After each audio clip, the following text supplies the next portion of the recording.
Peace family, Vie Darling, the Cosmic Queen and your intergalactic interpreter, and I'm here for a cosmic tea for this week. Excuse me if it gets a little bit loud. It is a holiday weekend and it just gets like that sometimes, and the whirring noise that you hear in the background are frequencies to help manage with the energies right now. I got the Priestess card in reverse from the Work Your Light Oracle deck by Rebecca Campbell. How are you being called to step up and lead? Where are you being called to journey to? And share your voice, come out of the cave, persecution, expression. So with these cards, I feel like right now, I feel that there's a lot of purging going on, like deep karmic purging that is occurring on an intrinsic level, and you might feel like you're being attacked, and that's honestly why I have these frequencies on. I definitely am sensing that there are monitoring spirits for sure, and particularly around my Chosen One collective. I am definitely getting the sense, and once again, I apologize, like this isn't the best setup, and y'all know that I've had much better setups, but it's what I've got going right now, and I appreciate your patience with it. But I think that this week, like for the next 5 days, it's important to just draw back your energy, call back your energy. Like, don't argue with people that, you know, are committed to not understanding you, or they do understand you and they just want to put you in a cycle of confusion. I am hearing illusion. They know what the truth is, but they don't want you to think that they know what the truth is. They're well aware of what the truth is. What they want is to keep you arguing with them, because that's draining your energy and keeping you low vibrational, and you're going to stay in resonance with them so that they can continue draining your energy. That's how a lot of toxic relationships work. I had this person that I dated who was 100% a honeypot. I've talked about this before. I'm pretty sure I've talked about this in lives, particularly check out YouTube. I'm pretty sure I've talked about it in lives on YouTube, where I dated someone who was 100% a honeypot, sent to just be like a distraction, and not only that, but like be my destruction. And this was when I was on the DIY scene. I was first really starting to organize in New York, and just getting connected with other radicals and other punks and hardcore folks who were very much like, you know, activists and that sort of thing. And 100% is very obvious to me when somebody was just sent to infiltrate the community and bring chaos and destruction, and he was one of those people. And through that experience is how I learned to be able to like spot that kind of energy. And so some of you have somebody who is solely in your life to cause destruction and chaos, and you just need to like pull back on them completely. Some people are like fully out and out possessed. They are like complete vessels. They're not even present in their body, and they're just like obsessed with you. They're stalking you, watching everything that you do. Like I said, monitoring spirits. And they might also be like, I don't feel like this is evil. I feel like they're eating your energy.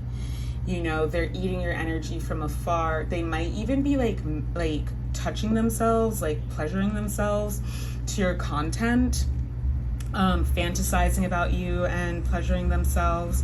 And I would just really recommend, for whoever resonates with this, like cleanse your energy, do cord cuttings, you know, yeah, just continue to call back your energy.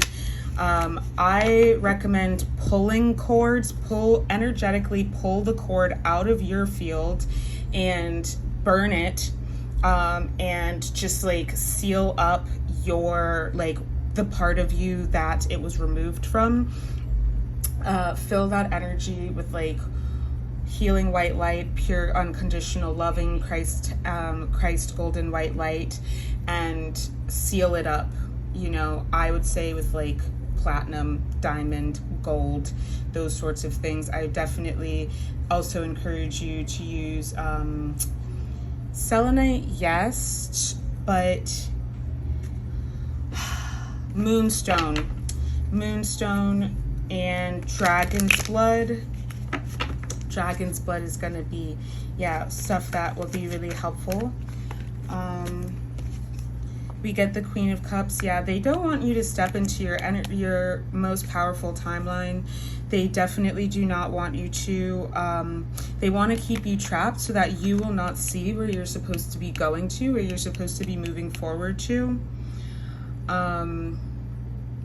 And in terms of the Priestess, like, how are you being called to step up and lead? Honestly, like, you, as I said, draw back your energy. You need to be focusing on yourself right now instead of focusing on what other people have going on. And honestly, like, those of you who have a very high ranking position because you have a very important journey that you are on, you have an important mission, duty to fulfill. Those of you who, you know, fit the bill for that, fulfill that type of archetype. Are my hands dry? I thought I put lotion on them, but anyway, those of you who fit that type of archetype, you're going to be more useful to the collective when you are in the right energy. And you have to be in the right energy. You have to be the leader of your life, the sovereign of your life, and say, I'm not going to invest my energy anymore. 733 on the timer. I'm not going to invest my energy anymore in these dynamics, these situations, these scenes that are disempowering to me, because I know that I am so prosperous, so magnificent, so yes, abundant, but beyond abundant. Because remember earlier this year I said we're changing our language from abundant to prosperous, but like so generative and so creatively powerful and fertile. This is the abundance that we're talking about, being fertile. And I have a mantra on my screen with Shiva, and I'm looking at the tiger. So Kali Ma energy.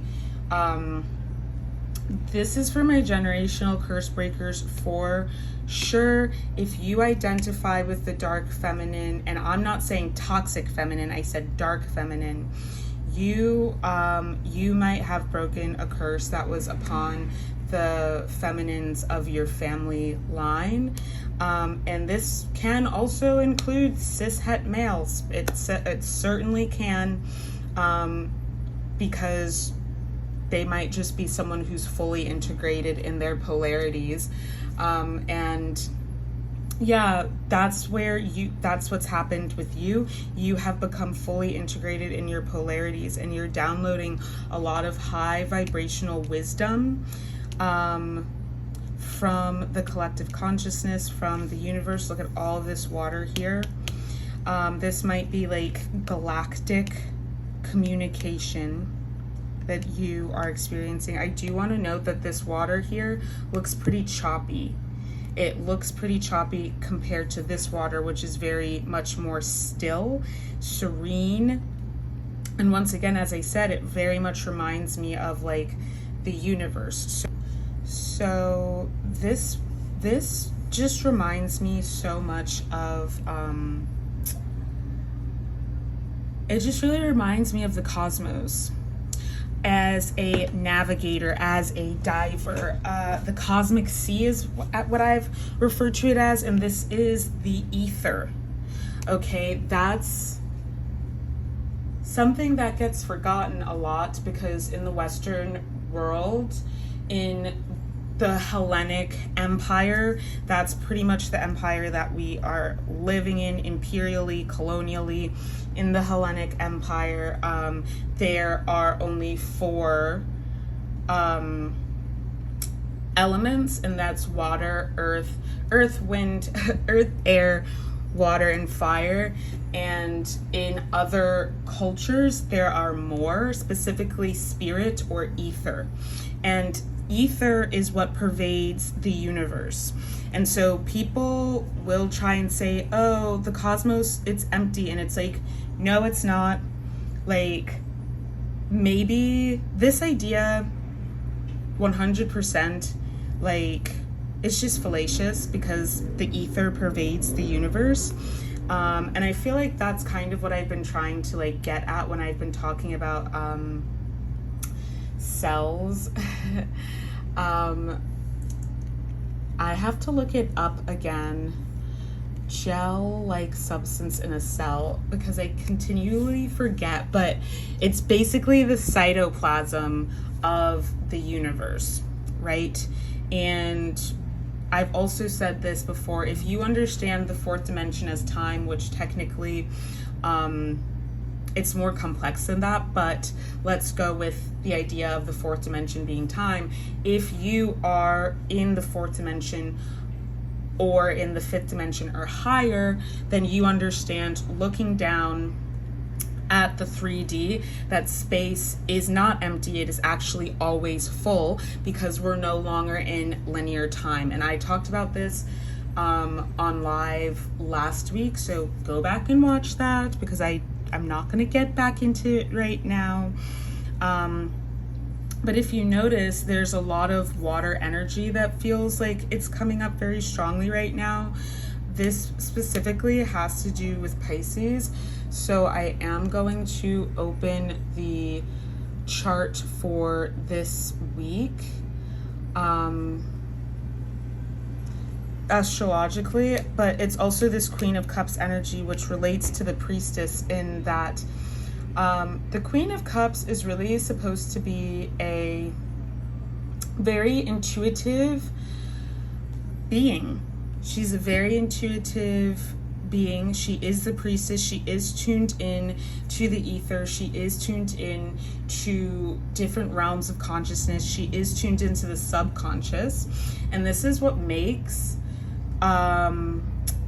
those divine feminines so powerful and so threateningly powerful, because the subconscious is actually 95% of our operating. And if we are tapped into that and we can understand that, that is obviously going to make us incredibly powerful. And so there are a lot of people who do not want us to be tapped in and tuned in, because they don't want us to be able to, you know, consciously co-create our experience, our reality in this material universe. So they will gaslight, gatekeep, and girl boss the F out of you. I definitely feel like this has to do with Jezebel energy, very much so. Energy vampires, succubi energy, very much so. And that, as I said, that does not have to be someone in a female body. They can be a cis het male, and they could still be embodying Jezebel energy. These are the narcissists. These are people who have cluster B traits. Dark triad is what people also refer to it as, but it's not just a triad. Like, cluster B traits include borderline personality disorder. They include narcissism, sociopathy, and psychopathy or psychopathy, however you want to say that. But these are people who lack empathy to a certain degree, and they operate from you know, they're very much binary thinking, either or thinking, black or white thinking, yes or no, us versus them, particularly me versus them. They're very much people who see themselves isolated from the rest of humanity. It's very hard for them to tap into collective consciousness, and that's a big part of why they just like suffer in their relationships, because they lack empathy, period. And this could be a trauma response. For a lot of them, I do think that it is a trauma response. For a lot of them, I do think that they have experienced some sort of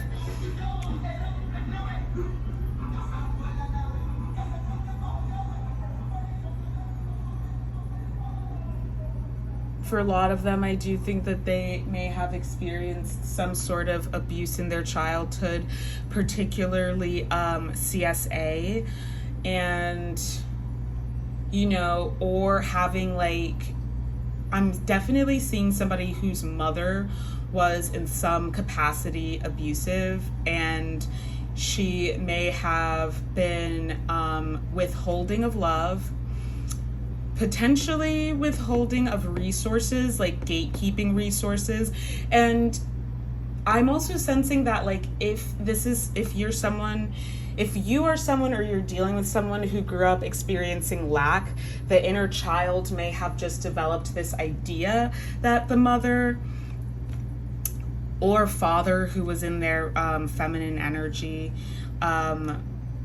was their magnetic energy, more so their feminine energy. They were withholding resources from the child, is what their inner child may perceive and like believe. So for those of you who I'm talking to, you feel like that is how your inner child feels. I do want to validate that, because in a way it's true. If you could only get the resources that you needed through the parent and or adults, and they were not providing you with the resources they need, whatever the reason was, you know what I mean? Like, they were gatekeeping the access to the, they were gatekeeping access to the, not the means of production per se, but to the resources.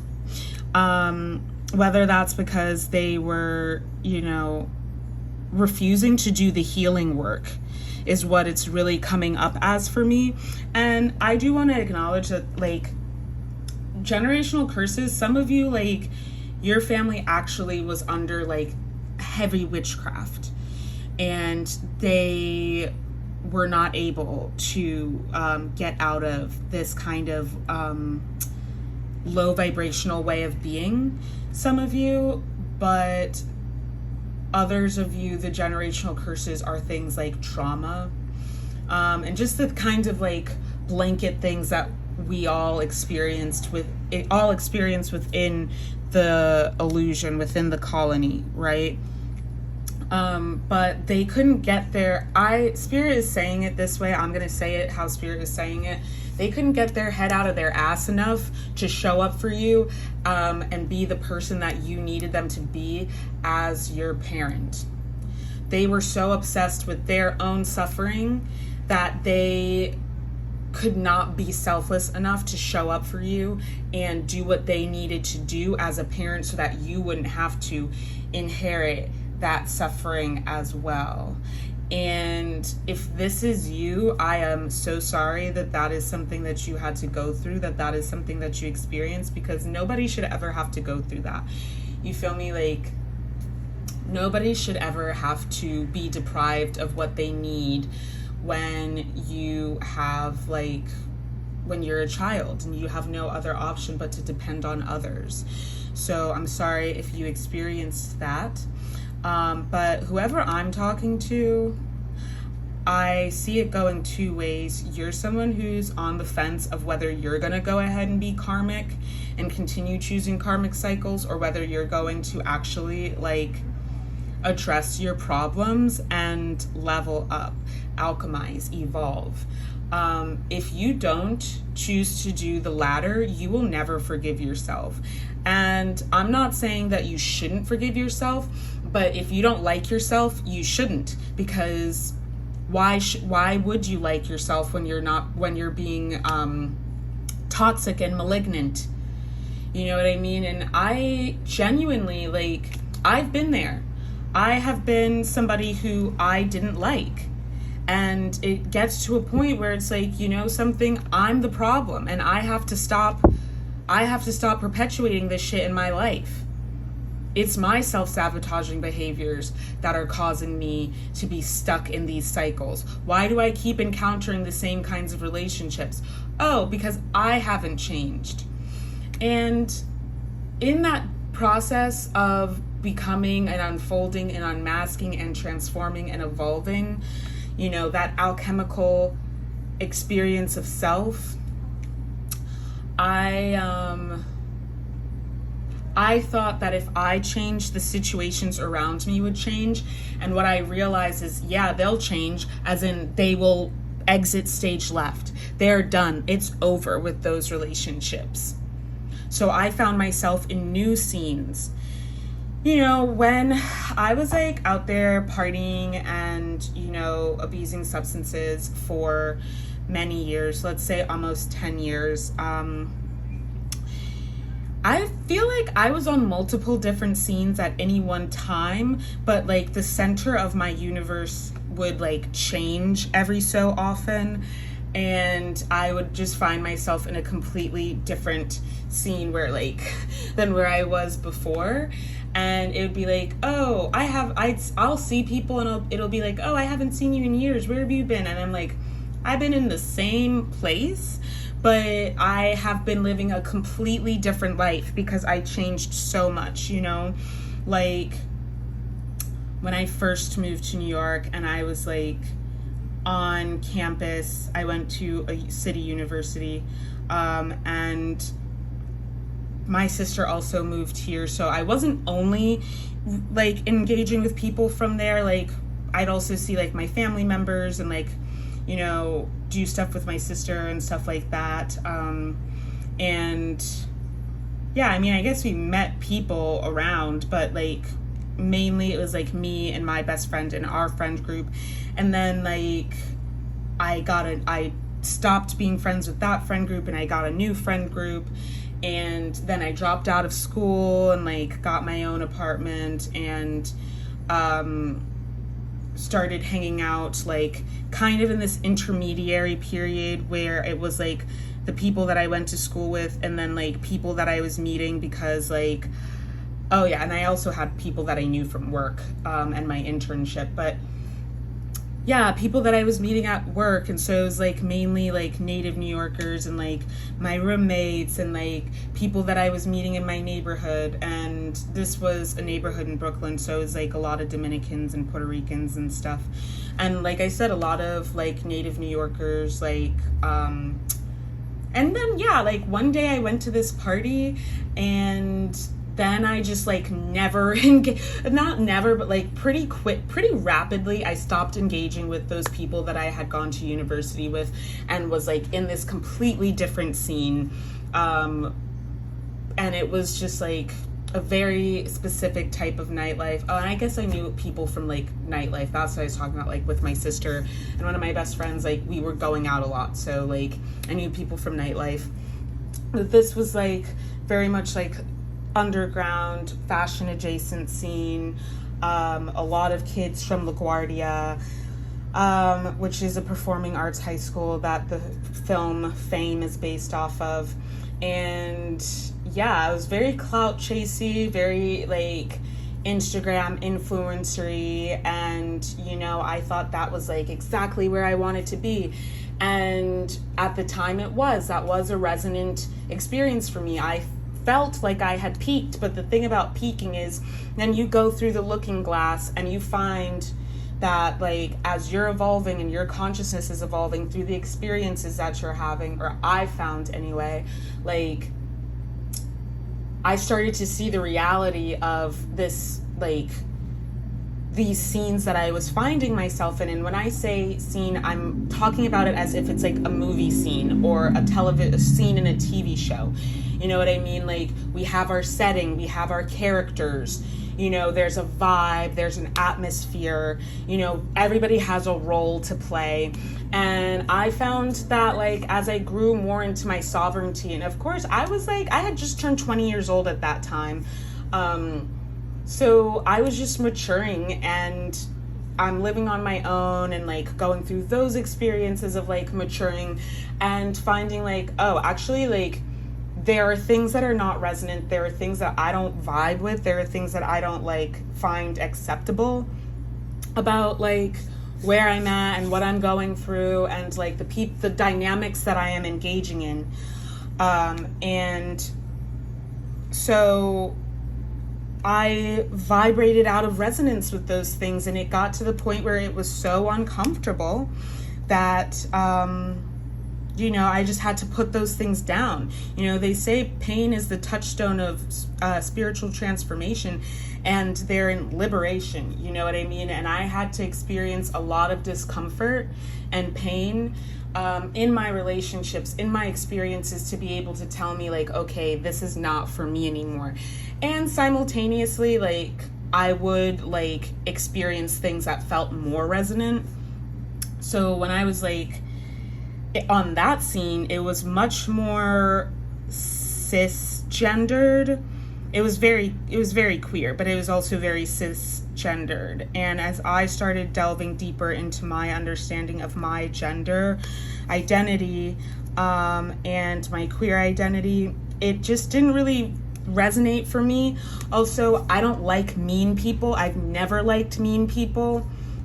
I don't like people who are sometimesy. I don't like mixy people. Like, I'm not here for drama. Like, there's no reason for that. And I've never liked that shit. So, yeah, a lot of those relationships, it was like, you know, people would be mean to their friends and yeah, frenemy type shit. And I would just be like, how can you treat your friends like that? You know what I mean? Like, how can you like say those kinds of things about your friends? Why you like, to me, I didn't understand that was like considered normal. And I understood that it was normal, but I didn't feel like that was right. So I could not fuck with that. And once I see people acting like that, like, there's no way that I will ever trust you. You know what I mean? So, and if I can't trust people around me, I'm not going to stay in that space. So yeah, I just vibrated out of resonance with that because I came to know myself more, and I came to understand the reality of the scene that I was in more. And I like ended up dating this person, which I said was the honeypot. And yeah, he introduced me to this other scene, the DIY scene. And he worked at a venue, and like, basically we get into every show for free, lots of substances, getting it like in the green room, you know what I mean? And then like every day we worked on the same block because that was only one of his jobs. And like after I got off of work, I'd go wait for him at his job, and then he'd get off of work and we'd go to the movies, and then we'd go out to eat, and then we'd go to parties. And that's how it was. But he was a very sick person, definitely. Like, I think honestly beyond narcissist. He was serially SAing people. I didn't know this at the time, obviously, but also, like I said, I was 20 years old when I met this person, and he was 29 years old. So I think that says what needs to be said about that situation. Once again, like, when the first time that we went out, when I met up with him outside of, like, the block that we worked on, it was a rave. It was incredible. And it was Halloween, actually. So, of course, it was like it is my favorite day of the year, other than Easter. And yeah, I was just like, oh my God, everything's so perfect. And I'm rolling face, and this is just so amazing. And I'm meeting all of these amazing people. And oh my God, my life is so amazing. And 4 months into that, I had become completely spiritually bankrupt. And I was really bottoming out with substances, and my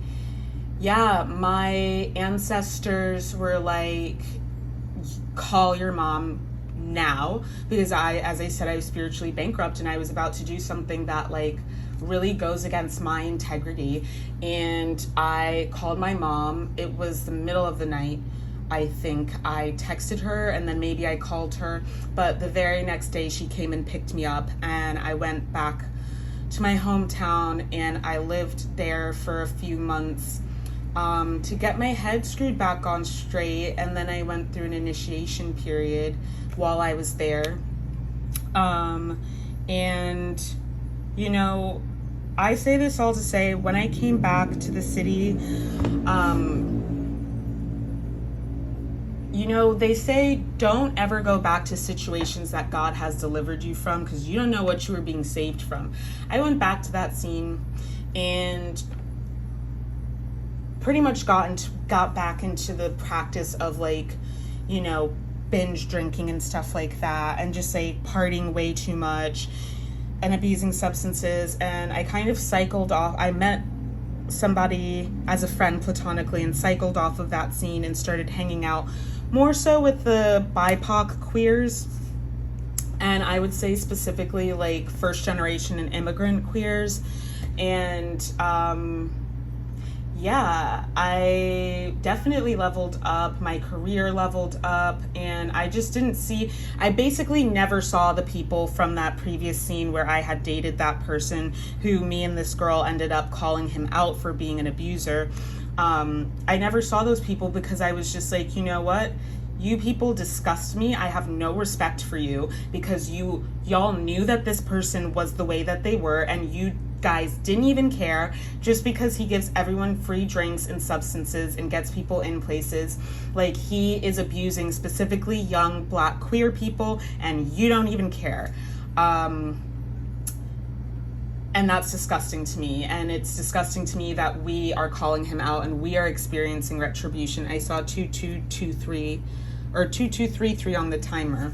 But anyway, we're the ones experiencing retribution when he's the one who's an abuser. And that was just like crazy to me. And because I lost all respect for them, I stopped going around. And also I had gotten into a lot of trouble, and I felt uncomfortable too. But then like fast forward through all of that, like I was working at this one place, and I had this one friend group, and we were going to these kinds of parties and then I stopped working there and I started working somewhere else, and then it became about those places, and then I started school again and it became about that.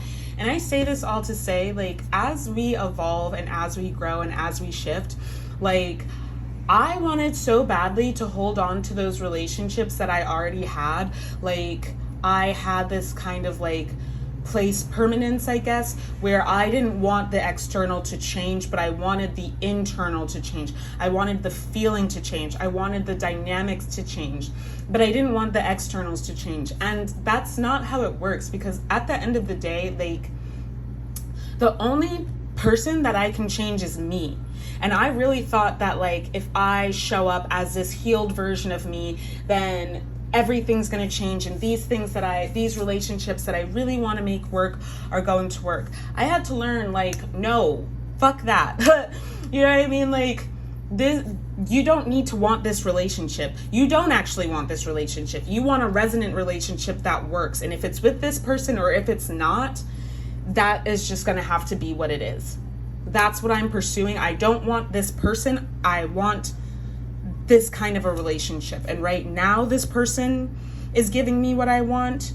But, you know, sometimes we vibrate out of alignment with people, places, and things. You know what I mean? So that's very much for somebody. Like, you might be, I definitely feel like there might be like high schoolers watching this who you might be going through like a breakup like with your friend group. And I just want to tell you something. Like, I am actually very popular in real life. Like, I am. And I wasn't in high school. I wasn't in my hometown. Like, growing up, I was not popular. And I've talked about this before. I was bullied a lot. And part of that is because I grew up in a very covertly racist place, in a very classist place, and also just conservative. And I was very, very, I guess, obviously queer to other people. And so, yeah, I came up against a lot of opposition, and I fought a lot for a while about that, and then I just gave up fighting, and I was just like, fuck it, I'm just gonna focus on doing the best that I can so that I can get out of here and I can just like never ever look back. And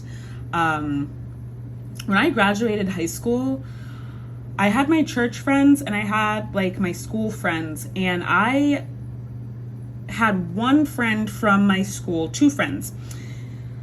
I'm not going to name their names because it's not for me to do that, but I had two friends, and one of them was one of my closest friends. We met in 6th grade, and she also lived in my neighborhood. And those were the only two people that I kept in contact with. I knew as soon as I graduated that I was never going to speak to any of the people that I went to high school with again. And yeah, when I got a job in like a wealthier part of the county that I grew up in, I was just like, okay, well, this is my opportunity to like remake myself. And I just like became friends with the people that I worked with. And yeah, I stayed friends with my church friends. I'm not anymore, but I stayed friends with them for almost 20 years. Actually, over 20 years. No, almost 20 years, because those relationships ended last year.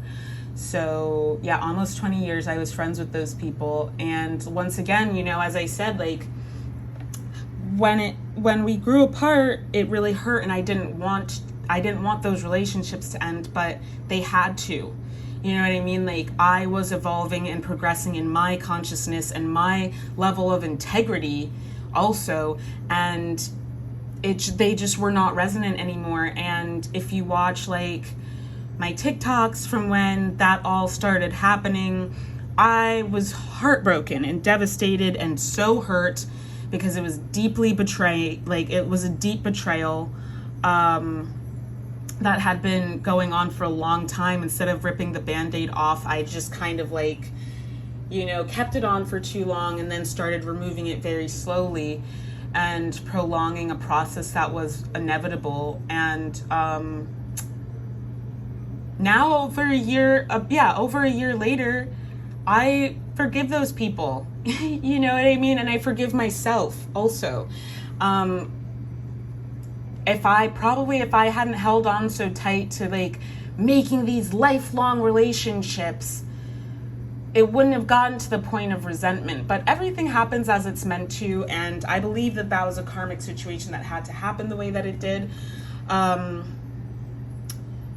The other person, I've talked about that before. She is very mentally unwell and basically held me hostage and like was very abusive towards me and her boyfriend for like a week, and that's not something that I'm going to tolerate, so we can't be friends. But I still love that person unconditionally and want the best for her, and I pray that she like heals from the things that are, you know, that have made her into the person that she is today. So I say this all to say, like, I don't see these people from high school. I don't talk to these people from high school. I don't engage with these people from my hometown, like, at all. And they really don't mean much to me, because I'm living a life that has nothing to do with them. So I don't need to constantly be thinking about them. You know what I mean? Like, in terms of like telling this story so that it can be helpful for somebody, like, there you go. But, and like the karmic things that have happened and these sorts of things. But otherwise, like, I can't sit here and wonder what these people are doing every day and what they think about the stuff that I'm posting online. Why? Because I got a new Facebook as soon as I graduated from high school and did not add the people from my high school. You feel me? Like, and I don't even go on Facebook anymore. I don't have Facebook anymore. So, you know, whatever. Like, I can't sit here and think about what my hometown thinks about, like, the life that I'm living today, because it has nothing to do with them. So if you're someone who's going through, I know that right now it might feel like the biggest heartbreak in the world, because you can't imagine, you're like, I know everybody that there is to know, like, I know everything there is to know, but that's just not true. There are 8 billion people in this world, babe. Like, you can go to the next town over. I'm telling you, I lived in one town and I got a job in another town right outside of Washington, D.C. And yeah, I went to this other town 40 minutes away by car. Actually, I guess it's like 30 minutes away by car, 40 minutes on public transportation. And I made new friends. You know what I mean? And then I moved 4 hours away to New York City and I made new friends, you know, who actually, like, were deeply resonant, were soulmates, even though, you know, like, I might not be we're not best friends anymore, but that doesn't mean that they weren't my soulmates at that time. You know, they served a purpose in my life. And I think that it's important for you to acknowledge, like, hey, I just went through an ego death and am being reborn, and as I go through this portal slowly but surely and come out on the other side, that old life is still back there, and I'm watching as that old life is being stripped away. And I can choose to focus on that, or I can choose to focus on the life that I'm coming into. You know what I mean? And it's not easy going through a dark night of the soul. Obviously, it's not easy giving birth. I don't know who, nobody's ever said, maybe someone has. I know some people are like, oh no, that was nothing. But like, it's not easy giving birth. It's not easy being born. I feel like being born is the first trauma. I mean, some of us experience trauma in utero, but like, for all intents and purposes, I think being born is like the first trauma. So I say that all to say that it's really about your perspective and what you choose to focus on. I guarantee you that you're not going to, like, you're not even gonna really be thinking about those people down the line. And if this is a romantic breakup, my childhood best friend, one of them, her parents started dating in 8th grade. They broke up in college, and then they got married and had 4 kids. And it really was till death do us part, because her dad passed away when I was 20 and from cancer, and her parents were still very much in love. And that was one of the only true love experiences that I've ever seen. But, you know, for some people will go their whole lives without ever seeing true love. And I got to see that. So I'm very grateful. But I say this because her mom would tell us, like, you can't only just date one person. Like, if we hadn't broken up in college and dated other people, we wouldn't have been sure that we were the right ones for each other. So you gotta break up with people sometimes, whether this is familial, platonic, romantic. Like, this is all happening for your benefit, so that you can actually reap the rewards of all of this hard work that you've done, because the blessings can't come to you while these people are still in your life. All right. I'll tell you what, right now, when I look back on all of my relationships from the past, all of those karmic relationships, I'm grateful that I learned those lessons, but I don't want those relationships back.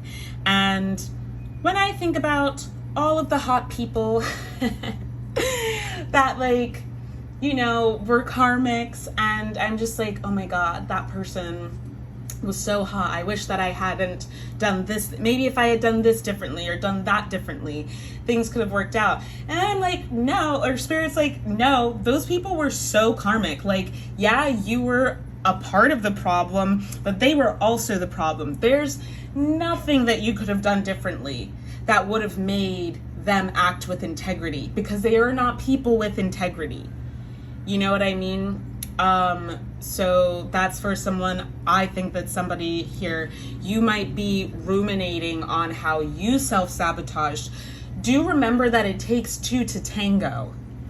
I can do that all fucking day, because it's a mechanism of deluding yourself into thinking that you have more control than you do. You don't have that much control. The only thing that we can control are our actions. I can't control my feelings. Otherwise, I wouldn't be in half the situations that I'm in. You know what I mean? I wouldn't be going to a therapist or like on psych meds if I could control my feelings. But I know how to process and work through them. And I know enough to not act upon them until I've processed and worked through them. And usually the best reaction is no reaction at all. It's usually to just like let it pass. 3 days, let 3 days pass. That's a moon cycle. It takes 3 days for the moon to move through a sign. And 3 to 6 days, I will feel so differently about a situation. So yeah, long digression, but it's very important. You're about to come in. If you're holding on to relationships, you're holding on to people, places, things, institutions, dynamics, ways of being, all of this stuff, because you're afraid to let go. And like I've said before,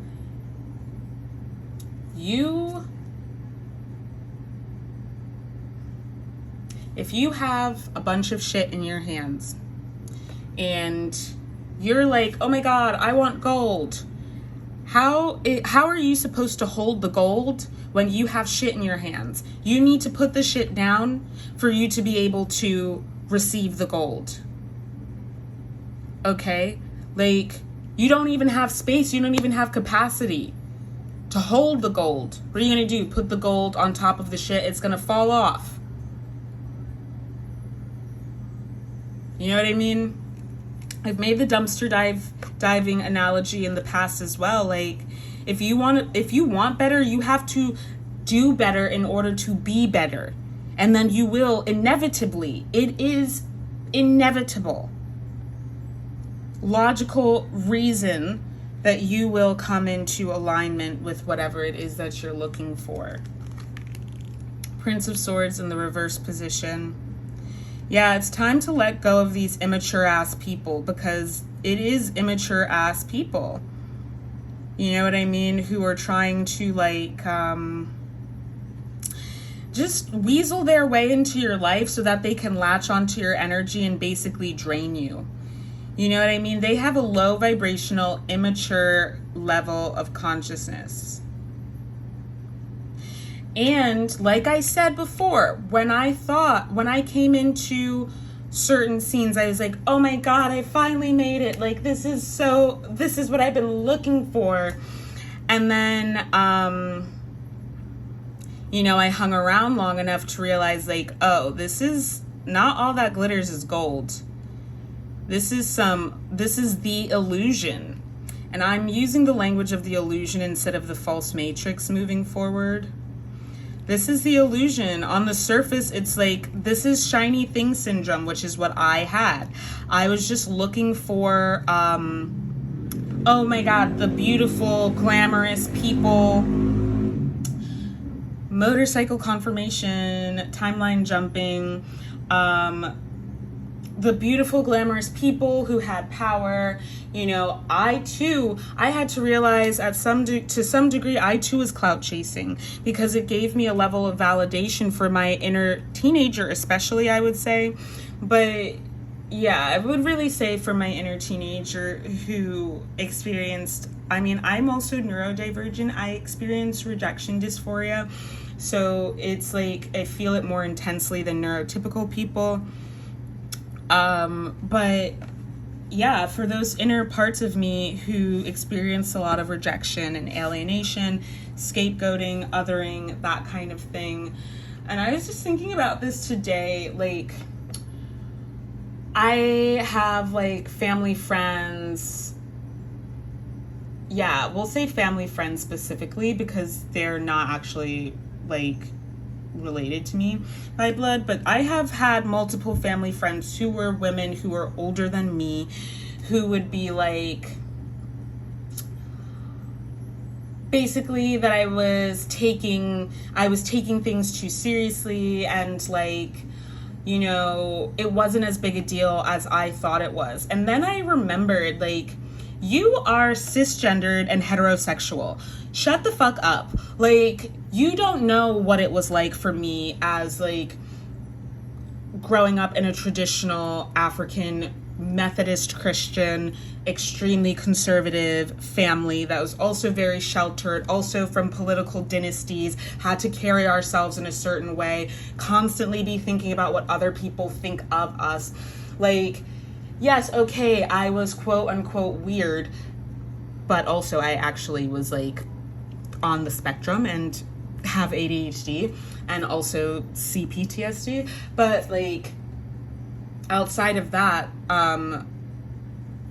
queer and non-binary, you know what I mean? So like, they're not experiencing the homophobia. So well, actually some of these people were, they're not heterosexual, but I guess they choose to pretend that they are.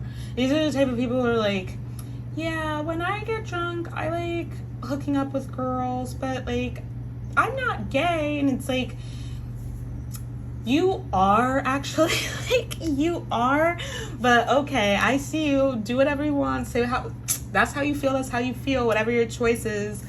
But yeah, it's always these people who are like, you're taking things too seriously. And I also find it's always these people who also like, you know, they're codependent and encouraging me to be codependent. But when I wanted to step out in my sovereignty, they'd be like trying to keep me enmeshed in that unhealthy attachment dynamic, you know, and style. And I say this also to say, just like, fuck who doesn't understand what you have to do in order to live your best life. You feel me? Like, this also might be something that's really holding you back, is like caring.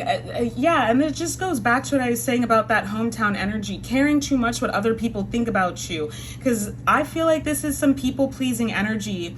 You know what I mean? There are opportunities here. This is some people-pleasing energy. This definitely has to do with Aries, the North Node being in Aries and the South Node being in Libra. Like, you need to put yourself first, and that's actually the best way that you can show up for the collective. Because if your cup is empty, how are you going to pour into anybody else? And usually people like that, your cup is empty because you've been pouring into people, into relationships that are not reciprocal. And then when you're dehydrated, you're parched, they're nowhere to be found. They're stingy as fuck, and you're like, yo, can I get some water, please?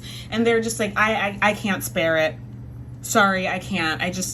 There's nothing that I can do for you. I need this for myself. If they can be selfish, why can't you be selfish? At least you're not being selfish in a malignant way. So Priestess and Share Your Voice both came out in the indirect position. I don't necessarily take indirect for oracle cards, specifically with the work with Rebecca Campbell's oracle cards, but in this particular instance, 444 on the timer, and now 4444 on the timer. This is, I'm going to get deeper and a higher vibration, broader, more subtle, nuanced energy here. Generational curse breakers, you have broken that curse. You went down deep into the depths and you ripped out that traumatized DNA, that what is the word I want to use? Interjection is the word that's coming to me. Okay, it's like an installation. This trauma that was installed in your bloodline, this generational curse, you've gone deep into the waters of your bloodline, of your lineage, and you've done the shadow work to dispel these shadows, dispel these entities, energies, and expressions of existence that have been siphoning the wealth, abundance, prosperity, power of your bloodline. And you have restored your bloodline to glory, and you've been doing this over the period of your dark night of the soul. This isn't something that you just did. This is something that you've been doing. Okay, and I want to make that very clear.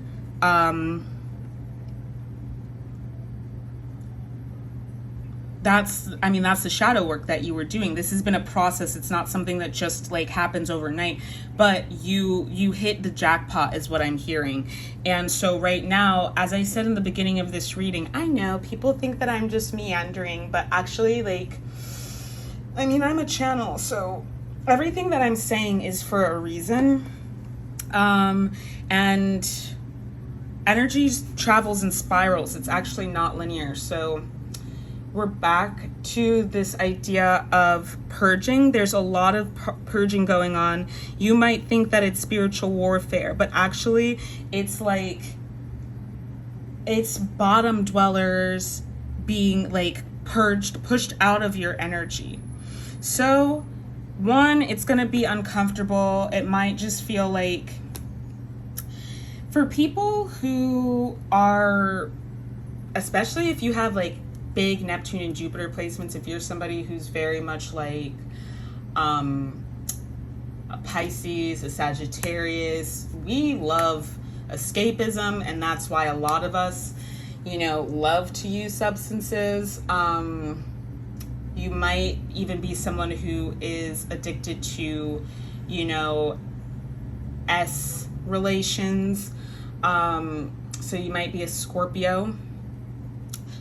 And either way, even if you aren't any of those things or you don't have those major kinds of placements, you might feel an impetus to indulge in escapist behaviors, and escapist behaviors usually are self-destructive. If you feel the urge to, party a lot, drink a lot, escape into relationships in a codependent way, hook up with a bunch of random people, that jeopardizes your health and your wellness. Let's just be fucking honest, okay? Like, it does. And if you're doing this as a form of escapism, like, it's going to harm your mental and spiritual and emotional health. Also, you can hurt other people doing things like that. It's not going to solve your problems. And someone really needs to hear that. Someone really needs to hear that, because you might actually be somebody whoever needs to hear this, this Prince of Swords in reverse energy, you might be dealing with someone who is an S addict. And you might also want to get away from this person sooner than later, because their destructive behaviors will result in your health being destroyed. So even if you're not somebody who is out practicing unsafe S relations, someone that you are, dating might be, and you don't know about this. And people will be like, oh my God, how did I not know that this person would do something like this? Honestly, it's because you're ignoring your intuition. Because people who do things like that are liars. They're dishonest. You know what I mean? I recently saw a TikTok about FK Twig's case against Shia LaBeouf, and she started having symptoms of having an STD, and she asked her partner about it, and he was like, yeah, I just never told you, and I just tried to hide that I had it. And she went to the doctor, and it turned out she now has this disease that does not ever go away. And beyond that, we all know, like, the extent of, like, what an abusive person that he is. So it's not like it's any surprise or anything like that. Like, we know that he is psychotic, you know? And the warning signs are there. But when you are somebody who is traumatized, it's easy to ignore the red flags, because when you're an escapist, you're an escape artist, like that person in BoJack Horseman said, when you're wearing the rose tinted glasses, all of the flags look red. And that's what happens when you are somebody who deals with trauma by, romanticizing terrible situations. And that is something that we're being socialized out of with the South Node being in Libra. And definitely this is big Pisces energy, big Sagittarius energy. If you have not just like personal placements in those signs, but if you have those planets, Neptune and Jupiter, just heavily aspected even, or at home in those signs, this might be you. This is also like Libras. This might be affecting you a lot if you are a Libra. And Taurus also, especially I feel Taurus actually, and I was picking up Scorpio vibes, but especially Taurus, because it is fixed earth. Like, yeah, don't get stuck in a situation. You know better. You've been warned many times, and now you need to do better. For those of you who you're not really going to be experiencing this as intensely, it's because you listened. You listened the first or second time, and y'all know I like to call them red flashes instead of red flags, because it's like a flash of red for me.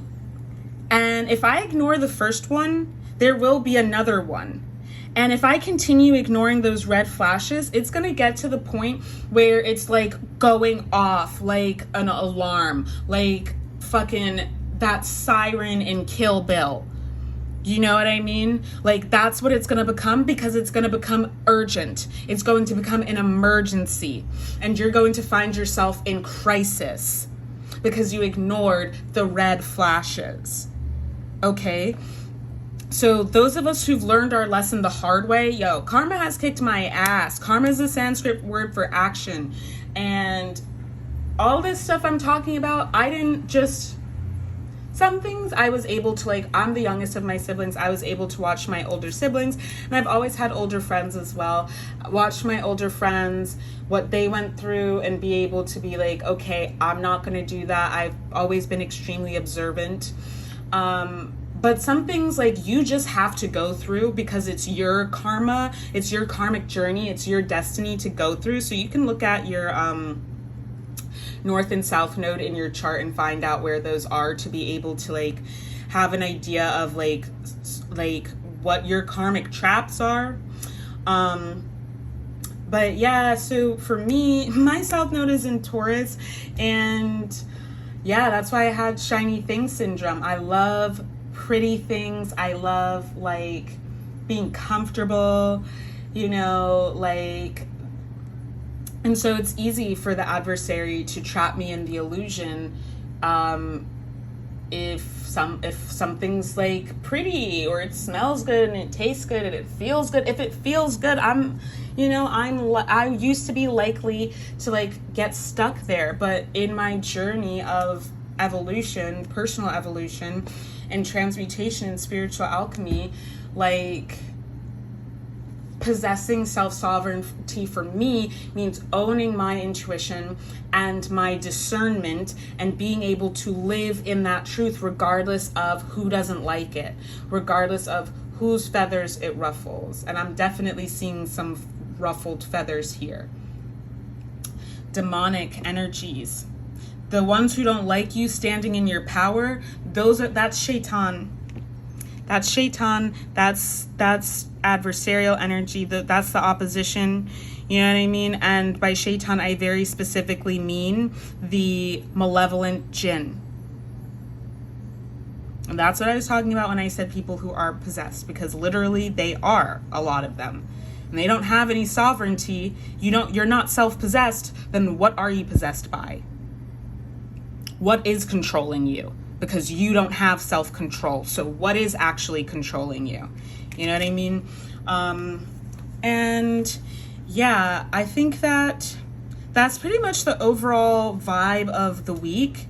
It is really about extracting yourself from these people who are emotionally immature, regressed, refusing to do their shadow work, you know, and on paper, I'm gonna let you know what it is. A lot of the time, it's like on paper, these people seem like they would be a really great match. People, places, and things, because it's also jobs for a lot of you. And also, for somebody specific, like, it's about a house. Like, you want to buy a house. Part of it is because you want to prove to people that you are responsible, you're adult, like, you can buy a house. And you just kind of want to rush and do it. The thing is, that's not the house for you. That's not the house for you, and you know that. There are several things about it that like are not resonant, and it's not anything necessarily material. One of you, the house is haunted. And I'll tell you something. If you feel like a house is haunted when you go to look at it, do not fucking move in there, okay? Do not, especially if you are already somebody who is spiritually sensitive. Someone needs to hear this. You need to go and look at a place like 3 times on separate different occasions before you choose to move in there. Okay, because you're thinking about signing on, like closing on a lease. I do feel like it's a lease. I am picking up a lease, not a mortgage. But for some of you, it actually, like, for whoever this is, it feels like it's a lease, but take it as it applies. You need to go look at that place 3 times. I'm having deja vu right now. You need to go look at this place 3 times at least before you decide that that's where you're going to live. You need to go talk to this job, talk to this person, hang out with this person 3 times before you become roommates, before you start dating them. You need to go at least 3 dates before you hook up with this person. You need to like have 3 conversations, like first conversation, sleep on it, think of more questions, process that conversation, have another conversation before you accept this job offer. Because something is not as it seems. All right. I'm hearing 𝗪𝗪𝘁. Actually, I'm hearing 𝗪𝗪𝘁, which is like a misspelling in the emerald tablets. But yeah. And that, look, we get the death card, Ace of Swords, death, 6 of Pentacles. You are being rescued from the pits of death, is what I'm hearing. But you already have been. You've already been reborn. It's just a matter of like how you move forward. And how you move forward, how this came out is the Ten of Pentacles in reverse. But I'm putting it in the outgoing position. This phase of your life is over and you are coming into your most abundant timeline because you have adopted this new attitude. And I saw 10001 on the timer. Because you've adopted this new perspective. Like, yes, you kept going through these ego deaths with your perspective, but that's what's brought you into your most abundant timeline. As I said, you went through all of this stuff. You went through this dark night of the soul. You went through ego death and rebirth. Like, you can never go back to the person that you were, but this is your best asset. I've said this before. Wisdom is the true wealth. Material wealth can be taken from you. Everything in the material can be taken from you, but wisdom cannot be taken from you. And that's what we carry lifetime to lifetime. Six of Pentacles in the reverse. This week, it really is going to be, I feel like, rapid changes happening. Rapid changes happening. New information is coming in that's going to, like, the pieces are finally falling into place. I've said this before. Sometimes things fall apart for them to fall together. Well, they're falling together. They're coming together. But you have to have patience because, no, I feel like this week it's really happening very quickly. Justice is moving rapidly. Justice is moving rapidly. This Four of Swords in the direct position, also in the outgoing. Your ancestors are not playing with getting back at the people who hurt you. And this is divine retribution, okay? Because this is who you are. You are the star. I'm hearing that song, "You're a shining star, no matter who you are, shining bright you see, you truly be." I don't know who sings that song. It's not Earth, Wind, and Fire. I want to say Rufus, but I know it's not Rufus. But you are the star. And I'm also hearing this song by Fall Out Boy. My throat chakra is like, I've been talking for a while and it has been like getting tight.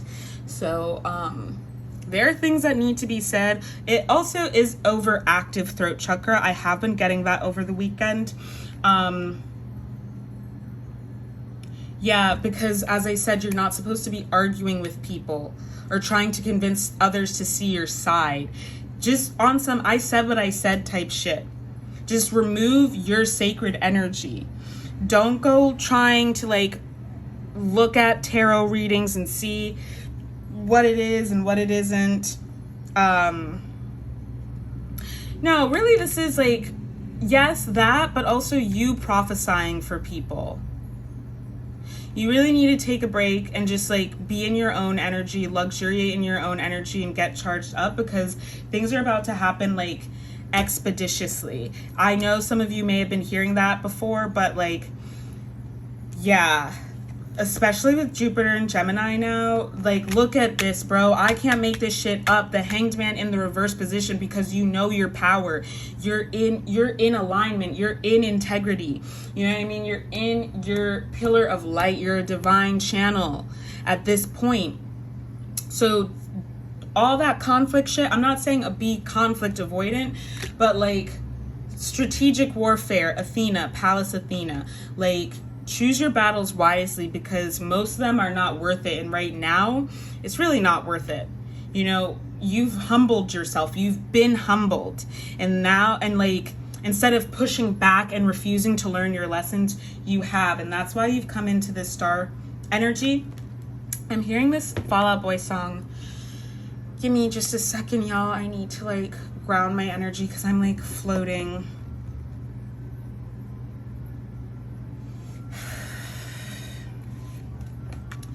You are a getaway car, rush of blood to the head.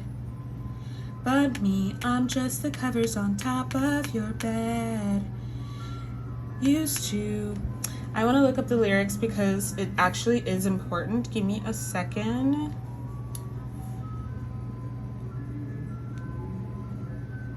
The sounds of this small town make my head hurt. Oh yeah, I skipped a part. Something. The sounds of a getaway car. A rush of blood to the head. Fallout Boy. Champagne for my real friends. Real pain for my fake friends, bro. My sham friends. I can't make this shit up. This is exactly what I'm talking about. These are not your friends. These are not, like, especially if you have a job where they're like, we're a family. No, the fuck y'all are not. Yo, this song's from 2005. I'm crying, yes, because this album came out when I was in like 5th grade. But like, I'm crying. Like, these are not your friends. These people do not love you. They don't care about you. They're using you. And this is exactly why I picked up the song. You are a getaway car, rush of blood to the head. But me, I'm just the covers on top of your bed. You steer away. You steer away in a rearview mirror. Make my head swim. I keep you warm and won't ask you where you've been.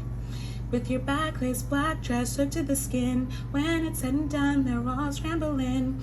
We're friends, just because we move units. Then the next part they say, the sounds of this small town make my ears hurt. Oh yeah, you caught me, but I caught you one worse. They say you want a war, you got a war, but who are you fighting for? Tides out, ships run aground, we drown, traitors in shallow water.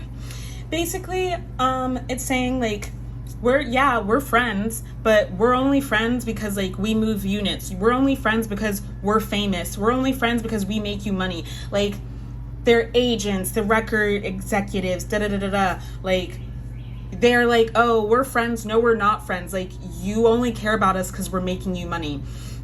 Other people in other bands are like groupies. Oh yeah, we're friends. We're only friends because we're famous and y'all want to be attached to us. That's the only reason why we're friends. Like, you're saying that we're friends.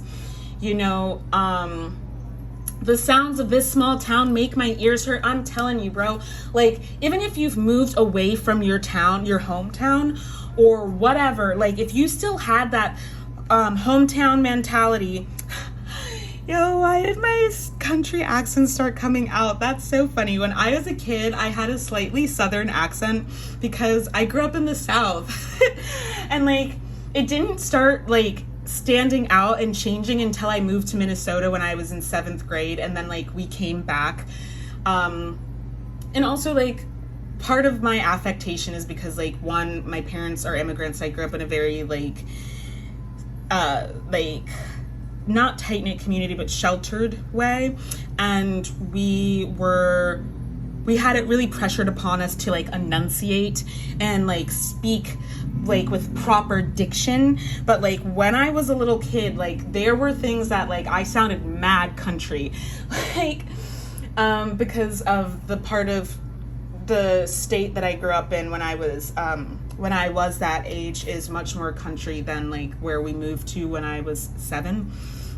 And I just think that's really funny that I'm talking about like this hometown mentality, and then like that's when like that like affectation just kind of like slides out. And this is to say, like, you know, you could have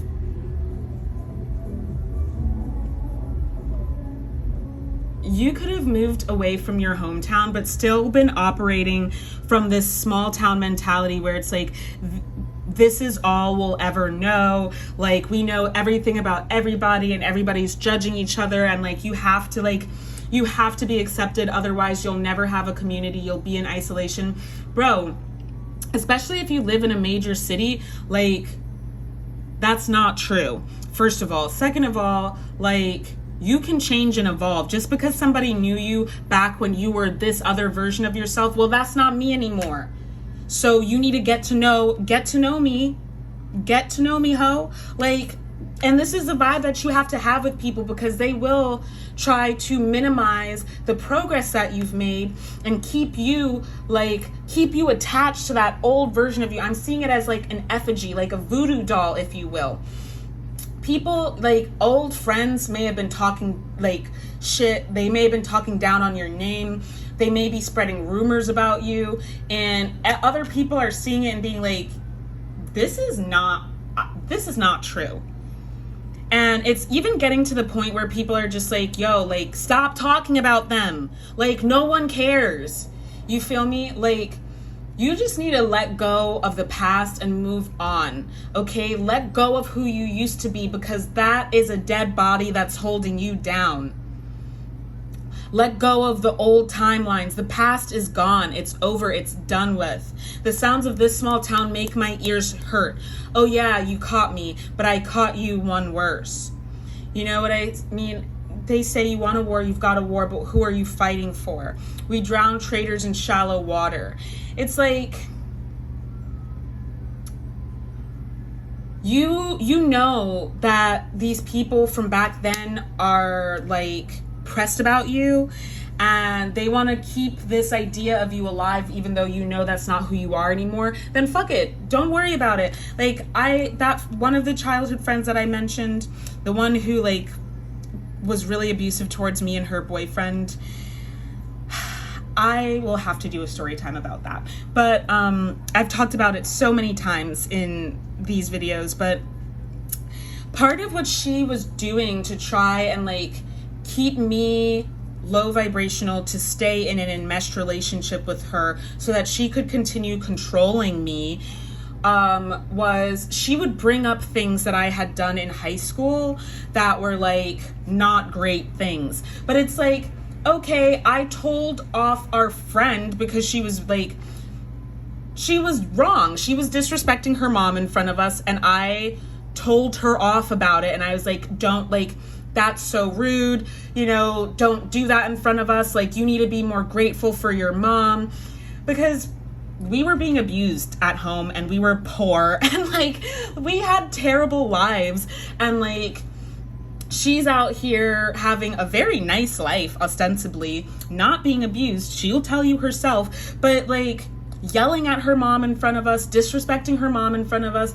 And also, we're both foreigners. Like, that shit does not fly in our cultures, in our households. And I was just like, yo, you're mad disrespectful, and to your parents, but also to us. We don't need to be put in those kinds of situations, especially because the way it looks to us, you have a really nice life. So you need to stop that shit. And she's like, I can't believe that was so mean. Like, and I was just like, bro, that was over a decade ago.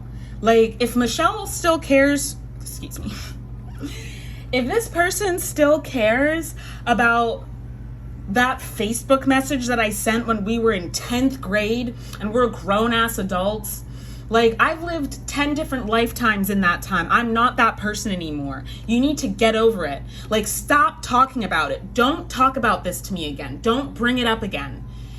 And I think that's when she realized that she had lost the control of me. And she just like, I'm hearing an ice cream truck like over and over outside. And I feel like that happened in another reading that I uploaded on TikTok.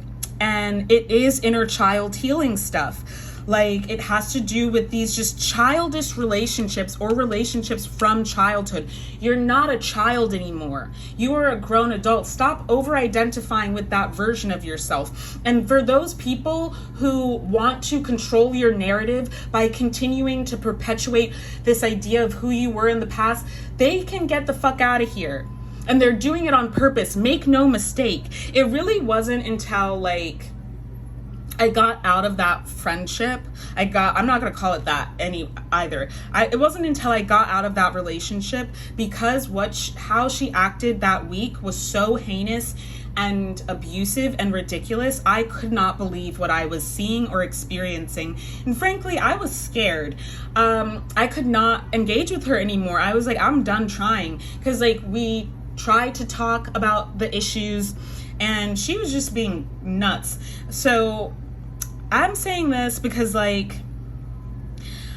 it wasn't until I got out on the other side and drew a line in the sand, I can never fuck with this person again. Like, I don't ever want to see you in my life. Like, that's how I feel about you. But even after, like, immediately after it happened, I was already like, I forgive this person and I love this person unconditionally. Like, they're in so much pain that they have to act like this because they are so afraid of losing me that this is the only way that they know how to keep me in their orbit, because they don't have healthy coping mechanisms, that they have driven me away forever. You know what I mean? Like, that's really heartbreaking and sad. But I had to stand on business, and you got to stand on business too. You can't let these people play you, because they will continue to. And that's abuse, and it's disrespect, and they know exactly what they're doing. Okay? And like it says, this sound of this small town make my ears hurt. I don't want to hear this shit. You know, for years I was telling people, and especially my hometown, especially my family, I will not tolerate homophobia, transphobia, misogyny. I will not tolerate abusers. I will not tolerate it. And I wasn't in my integrity, because I did tolerate it for several years after I started, becoming an advocate around these issues. And they did not believe me. They did not believe that I would not tolerate it, until finally I really did cut them off and go no contact, because I was not going to continue putting up with it and putting up with the disrespect and the abuse. But I was a people pleaser before. I had low self-worth, low self-esteem, and I didn't really value myself. So I put up with it for a long time. And now they know that I will not put up with it. And now they know that, I put that out to the universe too. And now these people who meant everything to me, the family of origin, or the community of origin, these people who were my best friends, I saw them as my chosen family. I thought that life would never go on if I didn't have these people in my life. But when I started to love myself and put myself first, I saw I couldn't put up with confirmation, but I couldn't put up with that kind of stuff. Solar plexus activations. I couldn't put up with that stuff and also love myself. And I'm seeing in this card, this looks like the Pleiades here. So the 7 sisters. You're coming into alignment with your true soul family by letting go of these karmics. Y'all may have had some good times in the past, but that shit is over. Okay? That's over now. We're done with that. Okay? And there are not going to be good times ever again. You cannot unsee what you have seen. You cannot unknow what you have known. So it's best you just move on. And for those of you who have been struggling with that, you're hitting rock bottom this week. And those of you who've actually been doing the work, you might be faced with experiences. I don't think that's going to happen though. You might feel people pulling on your energy from the past, but just keep on energetically being nope, nope, nope. Now I put myself first before these people that meant everything to me. And of course, it's so much easier now when I engage with people who are not aligned for me. They're disrespectful, or we just have very different principles, values, ethics, morals, beliefs. It generally comes down to that. It's not as simple as oh my god, that person dresses like this, and that person is a prep and I'm a punk, and so we can't be friends. Or that person listens to post-hardcore and I only listen to rap, so we can't be friends. It's not some dumb shit like that. It is your integrity, your principles, your values. That is what this is about. It's your resonance. It's your essence on a spiritual heart level. These people's heart chakra is not activated, so they have to steal your energy from your heart chakra. That shit'll keep you broke. Word too. But we drown traitors in shallow water. It's a wrap. These people are going to betray you eventually. Respect the red flash and just let it go. Let it end now. And as I said, some of you are hitting rock bottom because you did get betrayed by them and you're finding out about it now. Some of you, you're finding out the extent. Next week, you're going to really understand the extent of how much these people betrayed you. Okay? And it might be really heartbreaking. And if you haven't been doing the work, it might really unmoor you. And be very triggering. But you need to show up in your sovereignty and act from your higher self and your higher consciousness, as opposed to your traumatized, low vibrational, unevolved self.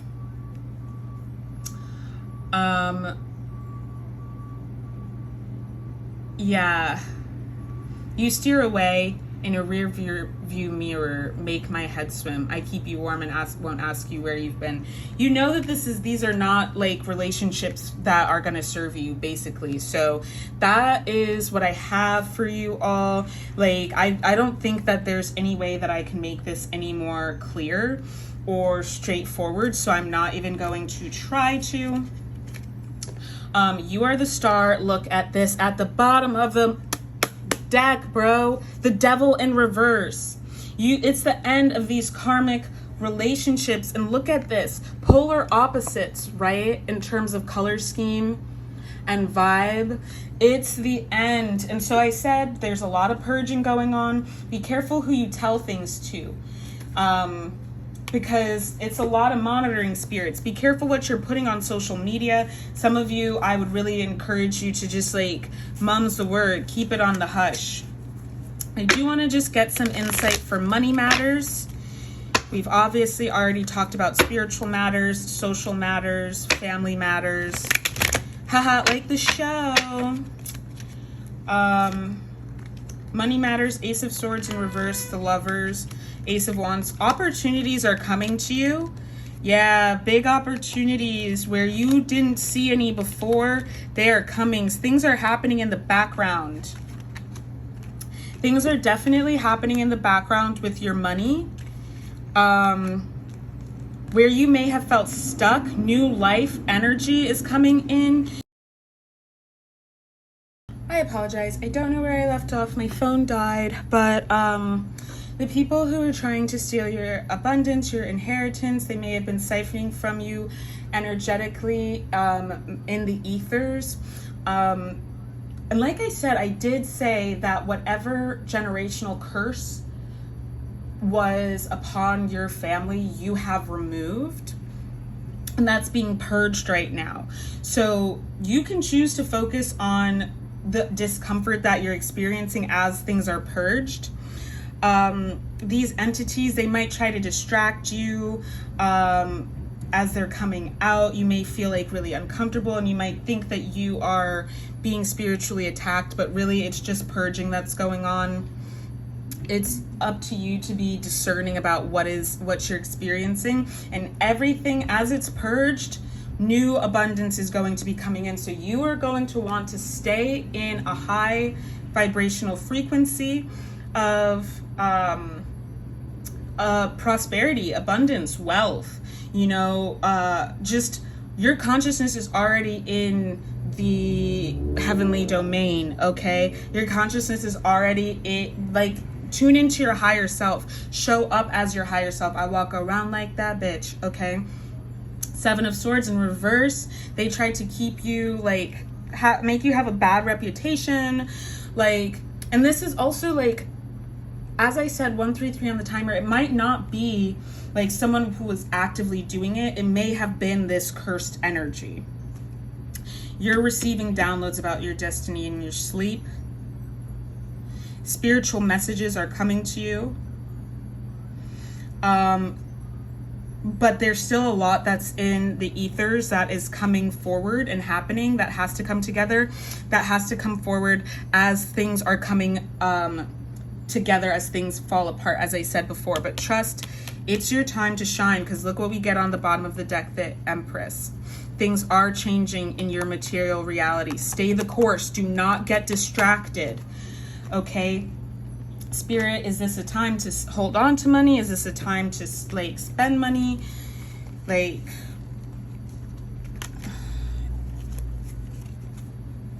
this they're not really trying to say, because I feel like they don't want you to know what's coming. But trust and believe that you're gonna be very happy about it. Be wise though, like don't just be wise, you know, be fiscally responsible. You really like should never be just like wilding out with your money just because you have it. But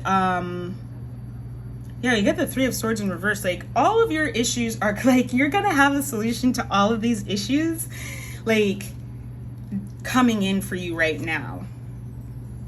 And it's going to like heal your mindset around money, trauma around money you might have, and it's going to affirm your understanding of how powerful you are and how abundant you are. Okay, 0330 on the timer, and now 333 on the timer. You just have to trust yourself and believe in yourself, and even as like you might not be seeing the material, you're gonna see it very, very soon. Like trust and believe. Trust and believe with this King of Swords. You're gonna know that you actually are this master manifester that you've always known yourself to be. And yeah, Spirit, is there anything else that you want to communicate?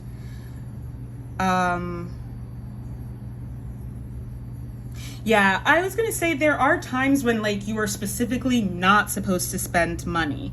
If you've watched previous lives when I used to do them on Instagram, I know that I talked about that before. But be sure to book a reading with me or coach self-sovereignty coaching sessions. I offer those in packages to make it more accessible. And also on my website now, when you purchase a reading, you have the option to use Klarna so that you can pay in 4 installments if that's something that you need to do in terms of like financial accessibility. If you are a Black or Indigenous person or a trans person, you are eligible for up to a 50% discount. All other marginalized identities, you are eligible for up to a 30% discount. And all of my rates are sliding scale anyway, so if you need help, we can make it work. I'm here to do that. I also don't super advertise this because I'm very careful who I make trades with, but I do make trades. And I am in the market for new tattoos, so get at me if you live near me. And other than that, I think, yeah, I hope that you have a lovely rest of whatever time you're watching this. These messages are timeless, and I'll see you on the flip side. Happy hunting.